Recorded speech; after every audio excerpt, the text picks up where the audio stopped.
আসসালামু আলাইকুম বন্ধুরা, কেমন আছেন সবাই? আশা করি সকলেই অনেক ভালো আছেন।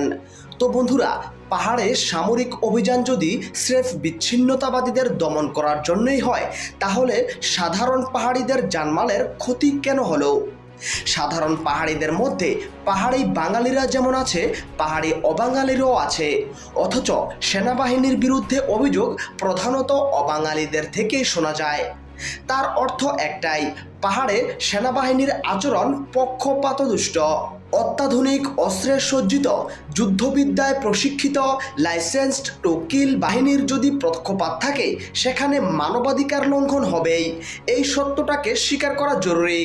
বিচ্ছিন্নতাবাদের জুজু দেখিয়ে মানবাধিকার লঙ্ঘন করা হলে বিচ্ছিন্নতাবাদী আইডিয়া আরও শক্তিশালী হবে। রাষ্ট্র ও রাজনীতির ইতিহাসে এটা একদম স্পষ্ট। পাহাড় থেকে সেনা প্রত্যাহার করে নিলে আসলে